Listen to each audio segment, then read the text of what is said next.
Myslíte si, že je feminismus dobrá věc? Extrémně toxické. Extrémně zavádějící. All of my friends who have kids are in health. Já vás všechny vítám u tohoto videa. Za tohle video mě asi bude velká populace žen nenávidět.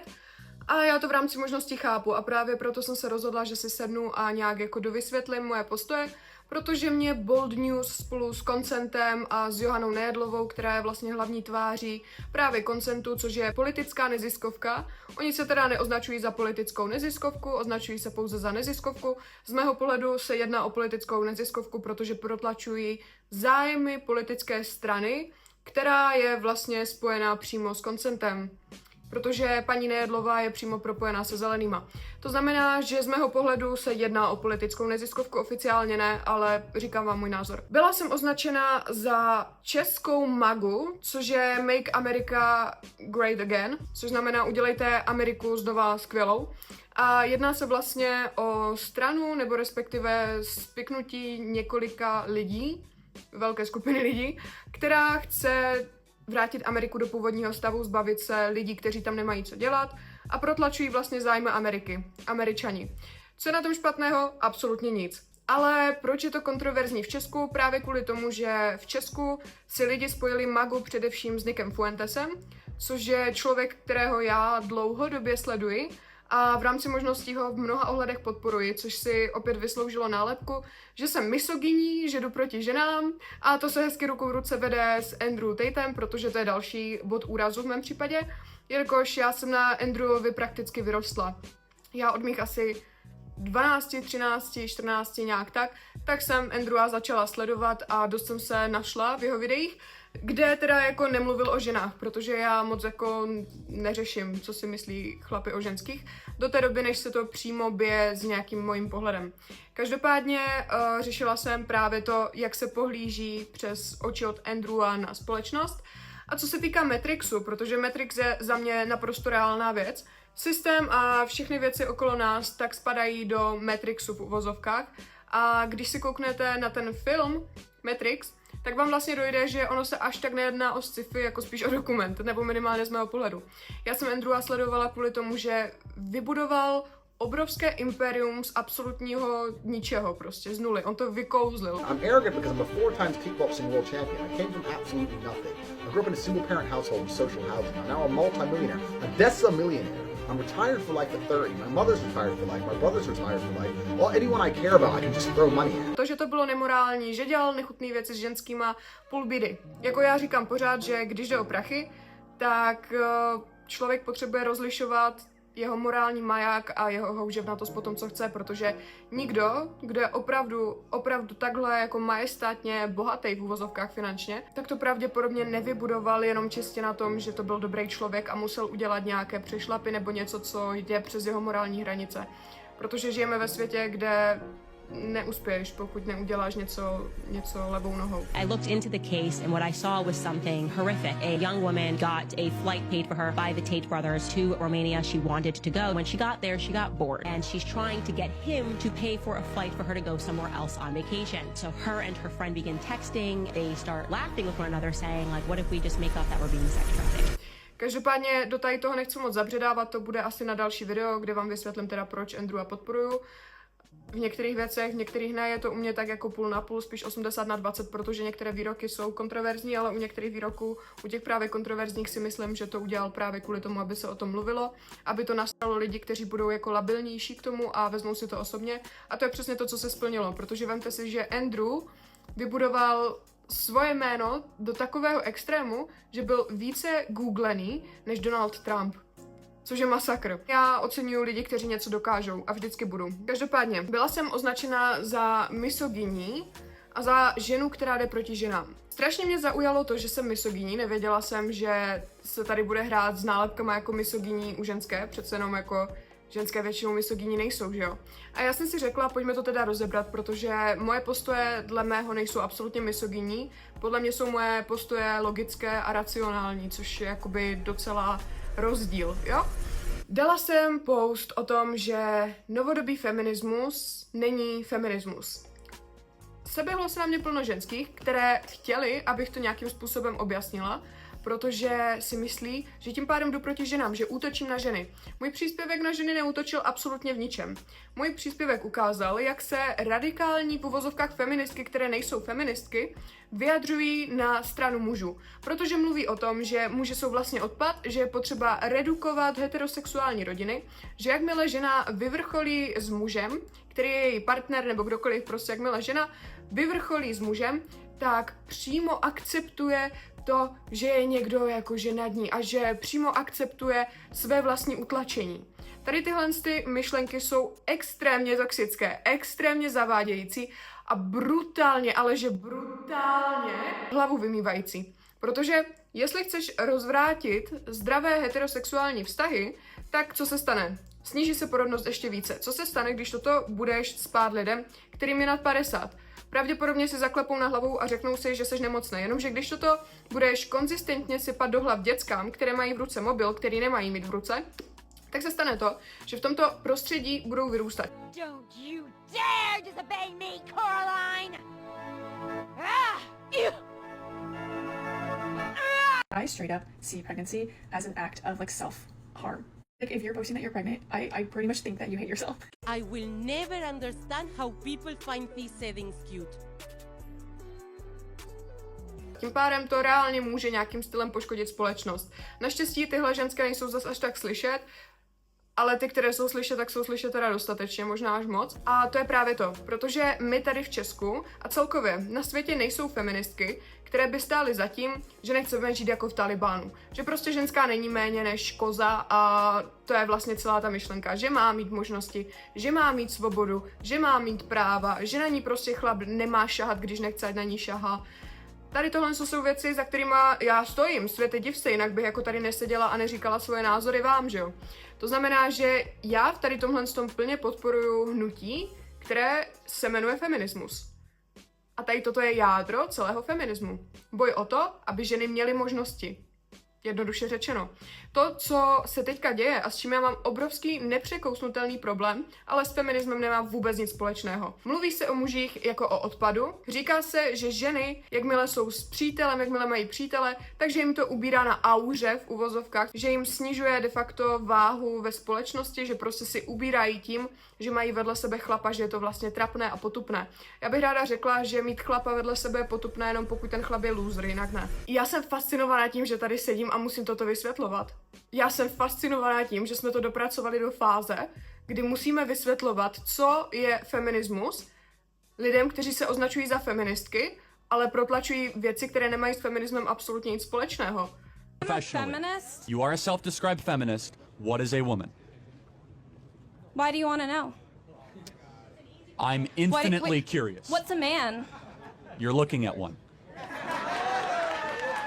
Why do you think that that's important to you, what a man and a woman is? So Do you you treat men can't- and women differently? Well, it depends in what context, though. Politically, no. Under the law, no. Should they treat it differently in societal customs and norms? Yes. Why? Like, we should open doors for women. We should honor and protect women. I want And to honor and protect you, man. To je jako vysvětlovat koze, že není pes, ale že je koza. Chápeš, to je prostě úplně nepředstavitelná situace pro mě. A já jsem přesvědčena o tom, že po tom, co já řeknu, tak tady naběhnou lidi, kteří budou psát, že jsem pick me, což znamená v překladu vyber si mě. To znamená, že ženská, která protlačuje zájmy chlapů, aby se chlapům zalíbila. Já bych ráda řekla, že mě sleduje generace, která je ve věku pravděpodobně vašich rodičů anebo vašich dědů. To je jedna věc. Druhá věc je, že já nepotřebuji, aby se mě někdo vybral jako naprosto upřímně, a kdybych chtěla, tak já chlapa mám dávno. Feminist? A feminist? Explain that to me. Feminist is a person who believes in equal rights for men and women. That the women should have the same pay as men and should be treated equally. I believe in equal rights. To me, I mean, I'm not saying this in a bad way. If it was me and I wasn't working and I didn't have a career, I would love to have a man work and me stay at home and me have babies. To, že jsem jakože několik let sama, tak to je čistě můj výběr a moje nějakým způsobem standardy na život. A to, že se mi to teďka aktuálně úplně neslučuje s mojím fungováním. Takže opravdu nepotřebuji být pick me. Já říkám to, co si reálně myslím. Když se děje něco na úkor ženských, postavím se za ženské. Když se děje něco na úkor chlapů, postavím se za chlapy. Jako nezlobte se na mě, ale já tady nebudu prostě s váma hrát na to, že zastávám jenom čistě jednu stranu a cokoliv moje strana posere, tak za každou cenu za ní stojím, ani náhodou, ani hodno. Jakmile někdo něco posere, já to řeknu. Když já něco poseru, já to řeknu. Když se mi něco povede, já to řeknu. To znamená, že když tady je situace, ve které nám klesá brutálně porodnost, zvyšují se počty úmrtí logicky, protože každou chvíli někdo umírá. To znamená, že my klesáme jako populace. My vymíráme. My jsme minorita. Nás je 13 až 15% celosvětově. Máme tady několik vnějších vlivů, mezi kterými je právě i tady tato radikální strana feminismu, která není feminismus, která tlačí mladým holkám a ženským do hlavy, že nemají si najít chlapa, že nemají mít děti, že musí být vzpurné a za každou cenu držet se toho, aby byli sami. Přemýšleli jste někdy nad tím, že tahle bublina je funkční jenom když v ní jste aktivně, ale jakmile odejdete z té bubliny a zavřete za sebou doma dveře, tak pravděpodobně se z toho budete hroutit? Já jsem sama, takže můžu říct, že já to docela ještě zvládám, ale není to kvůli tomu, že bych za každou cenu nikoho nechtěla. Já prostě jenom trpělivě vyčkávám na správnou chvíli a správného člověka, což je diametrálně obrovský rozdíl, jo? Jakmile žiješ v tom, že uvnitř duše chceš mít rodinu, nechceš být na všechno sám a chceš prostě někoho, kdo vedle tebe bude stát, ale všechno tady toto zazdíš jenom kvůli tomu, že ti média vymývají hlavu tím, že vlastně muži špatní, muži fuj. I'm not doing this. I've just realized I don't have to. All of my friends who have kids are in hell. I actually don't know anyone who's like happy. No tak jako co se s tebou bude dít? Už čistě jenom z psychologického hlediska, ono tě to časem rozebere a potom, až se probudíš a bude ti 45 a probudíš se s vrázkama v posteli a zjistíš, že vlastně si v životě nedosáhl jako prakticky ničeho, tak jako jak ti bude? Nemáš pro co žít. Nemáš dítě, nemáš chlapa, nemáš rodinu, nemůžeš se probudit s tím, že se máš na co ten druhý den těšit. Můžeš si udělat život krásnej sám o sobě, ale stejně to nic nemění na tom, že tam ty propady budou a časem tě třeba možná začne mrzet, že budeš chodit mezi svými kamarády z dětství a uvidíš, že všichni někoho mají a všichni mají děti a ty jedinej ne. Protože proč jako? Chápeš? To je jedna myšlenka. Druhá myšlenka je, že tady toto extremistické radikální hnutí se jenom schovává za feminismus z toho důvodu, že je za tou rouškou něčeho, co se tváří jako dobrá věc. Jenomže není. Chápete, že kdyby jsme žili v Talibánu a někdo by začal protlačovat feminismus, tak je to úctyhodná myšlenka a úctyhodná snaha, protože se reálně snažíš zvrátit něco, co je nepopsatelné zvěrstvo. Snažíš se zachránit lidi. Tady tohle to už tady bylo a právě na tady tomto začal feminismus. Ne na tom, že bychom byli jako v Talibánu, ale na tom, že prostě ženské byly hodně znevýhodněné a žili v podmínkách, které se neslučují prostě s ostatními lidmi, s muži. Takže tady tahle myšlenka je potřebná a je dobře, že se prosadila, na tom se asi všichni shodneme. Co dobré není, jak říkám, tak je tady tohle protlačování toho, že chlapi fuj, chlapi hnus, chlapi nejsou lidi. Pak že jsou feministky potom úplně jako proti chlapům a jsou takový jako moc afektovaný, tak si nějaké líbí. Všechno jednostranný, jako je špatně. Pokud dáme nějaký balans, no. Ženská má být sama, děti jsou jenom vlastně podmínka od chlapa a jakmile ty ji splníš, tak seš jeho majetek a jakmile s chlapem vyvrcholíš, což by mě zajímalo, jaký jinak je teda jakože smysl sexu, pokud s tím chlapem jako nevyvrcholíš, tak vlastně schvaluješ jeho nadřízenost nad tebou a podporuješ své vlastní utlačení. Tady tohle já vám ukážu ty ženské, které tohle říkají a dám vám tady i jejich fotky a přijde mi minimálně zvláštní, že vypadají jako dost podobně, v mých očích neatraktivně.